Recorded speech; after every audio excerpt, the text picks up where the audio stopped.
If there's something in the road that's blocking the path, you move that and you'll get hasanat for that. You'll get rewarded for that. If you feed your neighbor who is hungry, you get rewarded for that. Every single aspect of our life, we get rewarded for it. But what I was coming to with regards to the contradiction in the truth is that when people have different religions and they see God as different ways, yes, we see clear contradictions. If everyone saw the same thing, then we would be one religion, wouldn't we? The fact that we have different religions is because we consider, when I say we, the human beings consider God with in different ways based on their ideology or perspective. But it's like there's different languages, there's different cultures, Yes. It would be so boring and not rich if we made everyone speak the same language. Yeah, but that's not true. First of all, if we made everyone have the same cultural customs and everything, it would be Boring, like yeah. having one flower instead of having all these different types of flowers. That's right. So we have in the beliefs, we have all these different types of flowers. Yeah. And as long as they lead to the qualities of generosity, of purity, of love, of of sharing with your neighbor, of patience, of transcendental knowledge, as long as they lead to I don't know, whatever humility. There are lots of, as long as they lead to godly qualities, as long as they lead to you living a life where you are in line with like spirit or what moves us or infinite love, then they are welcome. If we make it all, imagine we say, and I think that actually the English tried to do this when they in the past they colonized. I wasn't alive, but they colonized lots of the world. Not just the English. Should be like us. Not just the English. No, also, the Europeans. Yeah, I know you're from France. Yes. Maybe you don't like the English, Also but it wasn't just the English. Trust me. also the It was the Europeans, the French, the Portuguese, the Spanish. Yeah, all these were culprits we to are that. right. They Yeah. were, and They were not right. and this were. They sorry, claimed no. to be. Yeah, they Sorry. claimed to be right, but they were not right. You said always culprit, and I said they were culprit. Oh, I see. Sorry. Yeah. Yes. So they all said we have the right way. They did not. They did not. Yeah. They say we have the right way, and we're going to show you the right way. Yeah. What a sad life. They wanted to make them like themselves, but they look down upon people just because they are a different skin tone. And because different beliefs. And different beliefs and different languages and different, yes. But you see, in Islam, we don't have that, fortunately, unlike what you are, I don't know what you're thinking about. Islam never discourages your culture. You see, I come from Asia. I still eat Asian food. Doesn't make me a non-Muslim. I don't need to eat Arab food to become a Muslim. I enjoy Arab food and I enjoy Asian food and I enjoy different cuisines. Not much of French, maybe. I don't know. I don't like the snails, trust me. So, escargot, what do you call it? Escargot. Escargot, sorry. I remember slightly what the name is. So, yeah, Islam doesn't discourage you as long as you're not going against God. For example, if the English dine on pork, for us, pork is haram. It's something that is something that we don't do. So, as long as it doesn't go against the religion, as long as you're not going against the Quran and the Sunnah, then it's fine. Enjoy your culture. You see, I don't know if you've seen the Hajj recently. You know, the pilgrimage which happens every year in this month of Zul Hijjah. You see people from all different backgrounds, or all different colors, all different cultures and languages, united in one place, wearing the same clothes, to show the unity. But they still have different colors, different languages, different cultures. And this is the beauty, Islam unites it. Without taking away your culture, it unites you in a single unit as Muslims. Not that it's going to say, okay, you're not an Arab, you're not a Muslim. No, in fact, the Arabs are actually a minority. Do you know that? Amongst the Muslims. They are only 20%. The majority are non-Arabs. Yes, 80% of Muslims are non-Arabs, or even more. And this diversity is one. It's something which is celebrated in Islam. The diversity is celebrated. The only thing which is not celebrated if you go against the injunctions of the Quran and Sunnah. So you talked, for example, about eating the pig. And yeah. For me, very pork. important We call it pork, yeah. to understand, Yeah. pork is from the pig. Yes. But you don't say eating the pig, you say eating the pork. I say for the animals, if someone says beef, I say cow, to remember. Oh, I see, okay. Forget. Yeah. That's good, okay, no problem. So if we are doing a practice, whether it's not eating pork or not putting on jewelry or something, Yeah. it's very important to understand why you have this. Absolutely. And so it's for what I've noticed. I have a friend who is working in a butchery place. By the way, you're not a vegan, are you?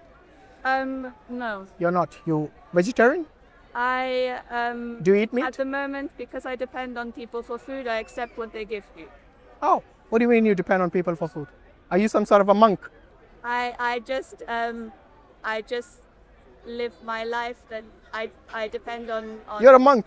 You're a monk. Are you a monk? No, seriously. Are you a monk? I meditate and walk and. Oh, okay. pray. Well, you like Buddhism or something? Which ideology do you follow? Brother, you're blocking the cameras. I've been inspired by. So I've read the Quran. I've read the Bhagavad Gita, the shorter version. I've read, I think, most of the Bible, but that was from childhood anyway. Had lots Right. of stories from it. I've read lots of different books. You read the Quran, yeah? Yes. Okay. I read it very seriously. Nice. And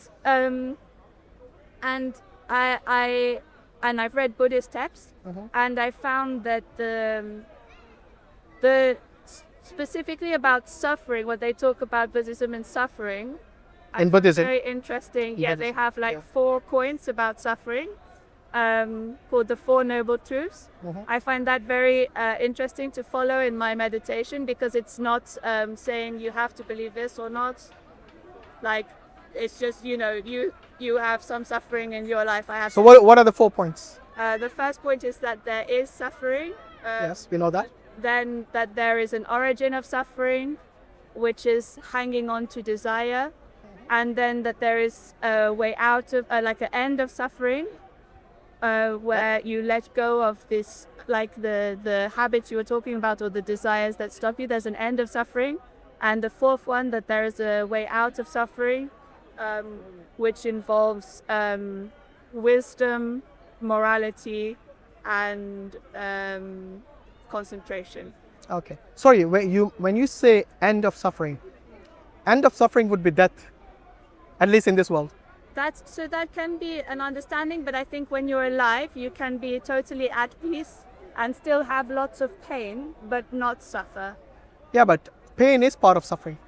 I think suffering You is cannot- how you take pain. Yeah, but you can handle the pain, but it's still suffering. So, for example, maybe your threshold is higher for pain, but if you are in pain, then that is still suffering. For example, you lose somebody that you love, they die. Yeah. Maybe because of your personal relationship to what is, you decide that you don't decide, but you can let your grief go, because you think, now my mother or my inshallah, You get over my it. friend, they are happy because they are where they are and they are closer to our source. So you get over it, you let go, you are at peace. Somebody else, they lose their loved one, but they do not have. I see what you mean. Hanging on to the grief. Yes. Yes. Okay, that is one way of. It is how you manage grief, I guess. Yes. Different people manage it different ways. I understand, but still, because when you said end of suffering, I meant all your life, not just letting go of one grief. Because you see, it doesn't matter how good a person you are, how devoted to God you are, Oh, you how much meditate the whole life. exactly how much you meditate. So this is something that we see as part of your life. Is you'll have ups and downs. Yes. Yeah? That's true. Yeah. But you can be at peace within yourself with the ups and downs. So everything can be a disaster. Yeah.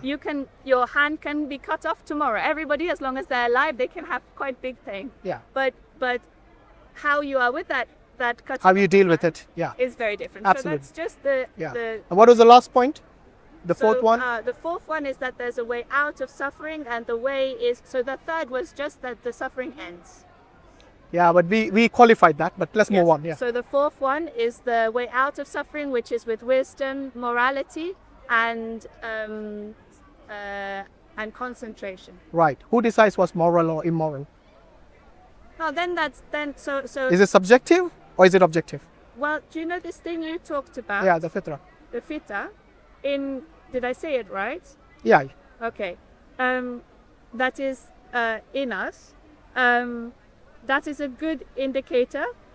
If you've lost your fita for some reason, Fitra. fitra, Yeah. then you can sometimes, if you imagine you have like a 3-year-old holding their hand or so. It's useful to be a parent, actually, I imagine. I'm not a parent. Okay. Physically. I am actually, so I know.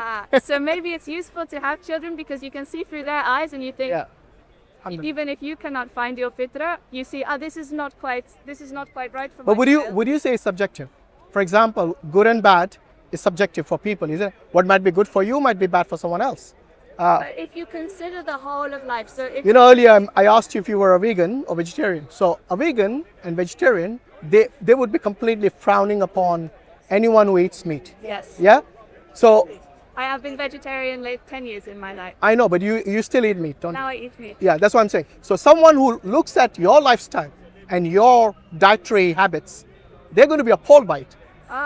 You see what I mean? So what is good for you right now, because you need nutrition, might be completely different to another person's view who is against your lifestyle and the way you consume your food. That's why I'm saying, look, if things are subjective, then humanity will always be divided, isn't it? But Because- for example, this is dividing humanity now because you say, okay, he's the son of God, he's not the son of God. I don't think at all this is the problem because we have to come into ourselves and find our own relationship with it. And then whatever happens, other people believe, it doesn't so much matter. But that's the divide. So you're saying the same thing. I You're believe- saying the same I thing believe- because what you're doing is you're saying, okay, this is my subjective view. I'm going to stick to my ideology and I'm going to live my life. But what you do, just like your dietary needs. Not stick, because Yeah. Sorry, is it okay if you go a bit distant because I think it's trying to not capture you in the video? I'm not trying to stick to anything. I'm trying. You're sticking to your ideology. But for example, I told you I was vegetarian before. No, I'm not talking about vegetarian. I'm talking about your beliefs. But I'm Your saying beliefs. But my belief was that killing animals bad, and then it evolves. No, and I'm talking about your beliefs in God. this oh. is because of my belief. Yeah, because earlier you said that God does nothing, remember? Now that is your belief, Both. I said both. but that would be contradiction and it can't be the truth. That's why I was saying that for me, both of them are true at the same time. Truth cannot be contradictory, I'm sorry. But I respectfully disagree because if anyone tells me that someone who is good is also evil, then the person doesn't know neither good nor evil. you yourself told me that somebody can be good and do some evil. Now I'm talking about God. In the context of God, if you're saying God is good, can God be evil? Okay, but how do you do it in the context of people? You said some people can be good, but they have a good person. You said Yeah. person, but they can do evil actions. So what is the tipping point where they have this much good, but that much evil? So it's okay, we call them good person, but now we call them that much bad, that much good. We call them bad. Yeah, bad. I think, look, this is something which is not really a problem. Because when you see someone living a gangster lifestyle and someone like a nun, for example, yes, I don't need to go and investigate their entire life to tell me who's good and who's bad. See what I mean? Some things are, obvious. So normally you would judge a person by their actions or by their words. See what I mean? You cannot know what's in the heart. Leave that for God to judge. We, as human beings, we judge by the apparent. What we can see, we are going to judge based on that. So if someone is, for example, tells me that, oh, they live a lifestyle of a nun, yes, during the day, but then when I see them at night, they might be going to a nightclub. You see what I mean? Then I will say that person's lifestyle is contradictory to their ideology. So we can only judge by the apparent, we cannot. But you see, God is different. God tells us who He is. We don't just imagine what God is. I think in the Quran they say God is closer to me than Your jugular vein. my Your skin, your jugular vein. my jugular. Yeah, which means by knowledge. Okay, so we don't believe that God actually is there. See what I mean? This is something by knowledge. That means God has knowledge of everything. In fact, there's a hadith which says the darkest night, in the darkest pit, in the blackest ant. Ah, good. You heard about that, mashallah. So yeah, this is Allah knows even what that ant is doing or saying. Yes. So we as people, we judge other people based on their actions and their words. We then say, okay, I can if Allah tells me that who He is, and then another, for example, Bhagavad Gita. Yes, take Krishna for example. Krishna, when he told Arjuna, Arjuna was hesitating to go to war with his cousins, the Kauravas. You remember that? I don't know if you remember it in your simplistic version. Yeah, because you said you read an abridged version of the Bhagavad Gita. But Bhagavad Gita is basically a dialogue between Arjuna and Krishna. Krishna is supposed to be this god of the Hindus, and when Arjuna was hesitating, because he was a good guy, maybe like you know, he doesn't like to harm people, and especially his own cousins. And he was reluctant to go to war with him. You know what Krishna tells him? That it is your dharma, it is your duty as a Kshatriya, because he's from the warrior class, to take this war. Because here, remember I told you about the just war earlier? It's between the good and the evil. So when there's a just war, certain wars are justified. Yes, when there is oppression, when there is injustice, then those kind of wars, if you want to get rid of injustice and oppression, sometimes you have to go to war, unfortunately. And you said that, and then you gave the example of. Yeah, sorry, just let me finish this point about Arjuna. So when Arjuna was reluctant, Krishna told him, it is your dharma, it is your duty to go to war.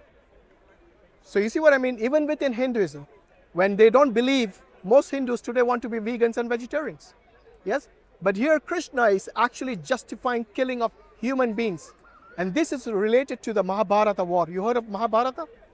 Mahabharata. So it is basically one of the epics within Hinduism. They got two epics, Mahabharata and Ramayana. Both of them has war in it. Yes? Both of them justify the war. In the case of Mahabharata, some Hindus say more than 4 million people died. And by the way, there were no conquerors at this time, so no outsiders. These are Hindus fighting each other. 4 million of them massacred each other like savages. So even vegetarians and vegans go to war. You see what I mean? This is the world we live in. But coming back to the principle of non-contradiction, you cannot say God is evil even if he gives you the instruction to go to war.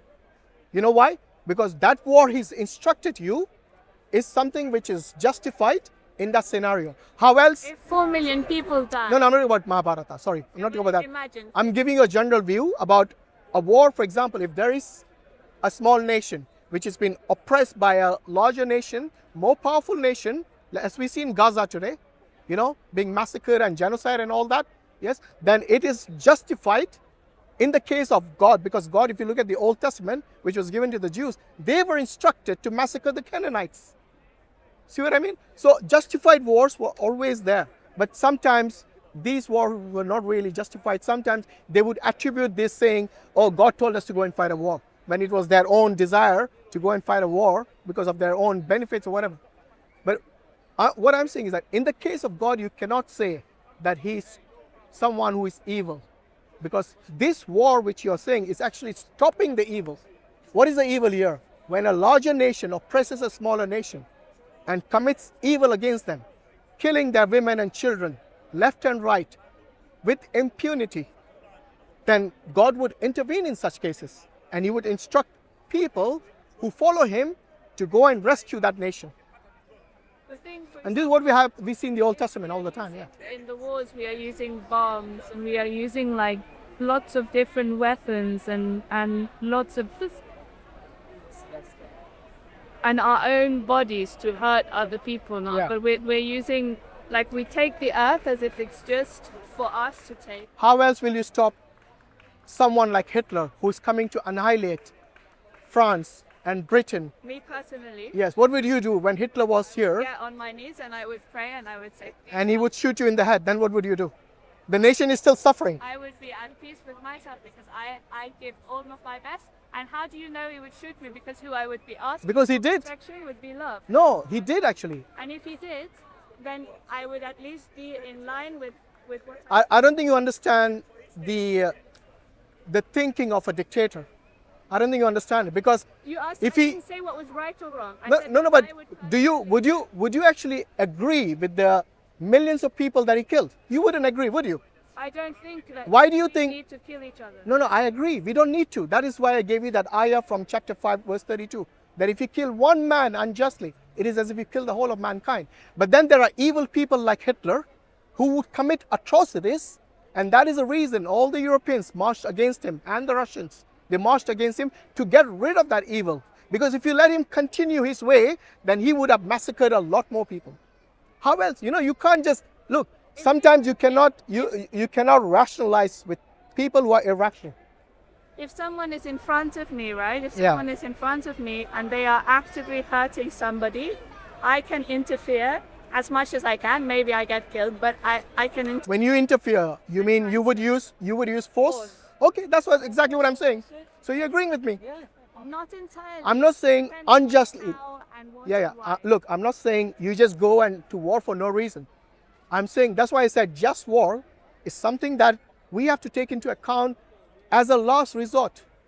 So if you have completed all the negotiations, talking about love, talking about empathy, once you have done all that, and they still go on massacring and killing people, then like you rightly said, sometimes force is necessary. And this is what we have seen throughout human history. There have been dictators, there have been people who were massacred.